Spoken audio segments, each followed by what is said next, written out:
Christ à tel point qu'on retrouve dans Romains 6 au verset 23 un verset très important. Nous allons le lire. Mais je pense que frères et sœurs, vous le connaissez par cœur. Nous le connaissons par cœur. Mais nous allons le lire ensemble car il y a une puissance dans ce verset.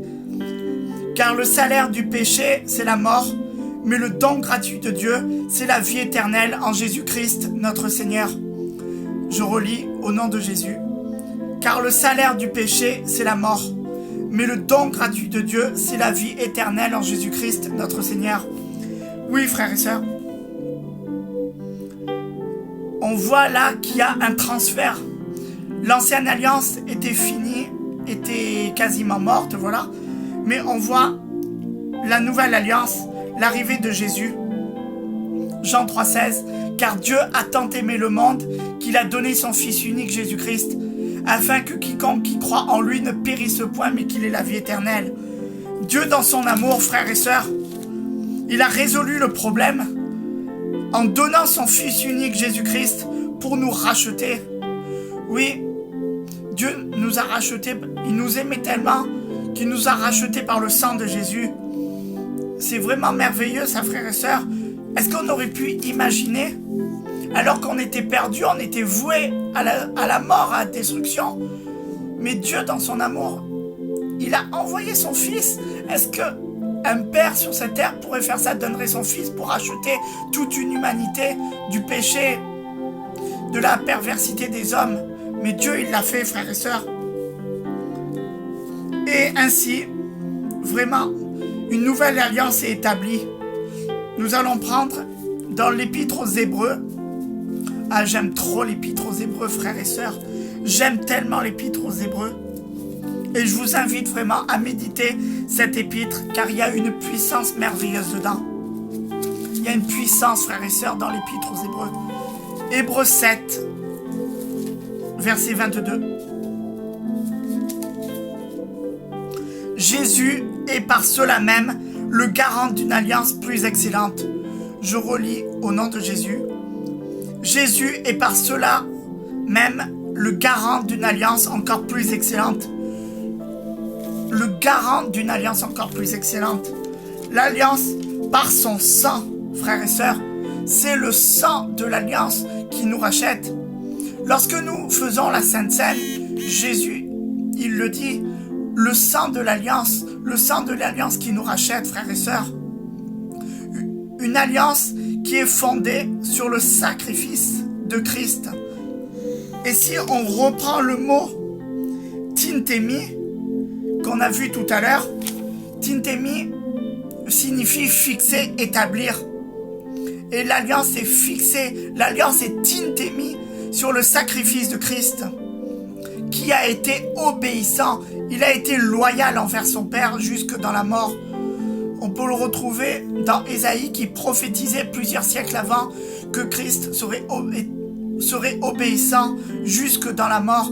Obéissant parce qu'il savait qu'il allait être fouetté. Il connaissait la volonté de son Père, qui serait fouetté, qui serait humilié, mais il a été obéissant. Il aurait pu rester dans sa gloire, mais non, il a été obéissant pour nous racheter, frères et sœurs. L'alliance du sang qui nous rachète. Et ainsi, frères et sœurs, et là on voit vraiment que c'est merveilleux. Jésus nous donne une leçon de loyauté. Et là, j'en reviens à ce thème merveilleux, la loyauté, frères et sœurs. Comme Jésus a été obéissant, nous aussi nous devons être obéissants envers Dieu. Ça va obéir quand Dieu nous parle. On ne doit pas réfléchir en disant mais réfléchir par nous-mêmes. Mais j'ai pas ça, j'ai pas ci, j'ai pas ça. Si Dieu nous envoie en mission, mais j'ai pas l'argent, comment je vais faire? Non, on doit obéir. Parce que Dieu, dans son amour, il est fidèle. Dieu est fidèle à son alliance. Il est loyal envers nous. Alors si Dieu est loyal, nous par amour, et c'est la réciprocité, parce que suntitemai, qu'on a vu tout à l'heure, signifie mettre ensemble. On est ensemble avec Dieu par la nouvelle alliance. Et c'est le principe de loyauté. La loyauté, c'est la réciprocité aussi. Dieu est loyal avec nous, on est loyal envers Dieu et on lui obéit pleinement. Savoir obéir quoi qu'il en coûte humainement. Être prêt à payer le prix. C'est ça aussi, savoir obéir à Dieu. Et ça, vraiment, c'est merveilleux. Dieu est fidèle envers nous, alors on est fidèle à Dieu. Nous allons prendre Acte 4 au verset 19. Acte 4 au verset 19, frères et sœurs. Vraiment, ah, j'aime trop, je ressens. Oh, j'aime trop, je ressens la puissance du Saint-Esprit, frères et sœurs. Acte 4, verset 19, je lis au nom de Jésus. Pierre et Jean leur répondirent, « Jugez s'il est juste devant Dieu de vous obéir plutôt qu'à Dieu. » Alors que Pierre et Jean étaient accusés devant le Sanhédrin, c'est-à-dire devant les grands prêtres. Ils étaient en train de prêcher la parole, de prêcher la vérité, et le grand prêtre les accusait. Justement parce que ça leur plaisait pas qu'ils prêchent la vérité, et ils voulaient pas qu'ils prêchent. Et Pierre et Jean leur ont dit, « Jugez s'il est juste devant Dieu de vous obéir plutôt qu'à Dieu. » Par ça, Pierre et Jean leur a dit, « Non, on vous obéit pas, mais on obéit à Dieu parce que c'est plus important d'obéir à Dieu plutôt qu'aux hommes. » Et là, c'est la question de la loyauté. Pierre et Jean, pour rester fidèles à la vérité qu'ils prêchaient, la vérité qu'ils proclamaient, ils ont décidé de rester fidèles, de rester loyaux envers Dieu. Vraiment, frères et sœurs, vraiment. Restons fidèles, restons loyaux envers Dieu, frères et sœurs. Restons, car c'est la garantie de notre salut, frères et sœurs. C'est la garantie de notre salut, la loyauté envers Dieu. Oh, frères et sœurs, je vous aime, je vous aime.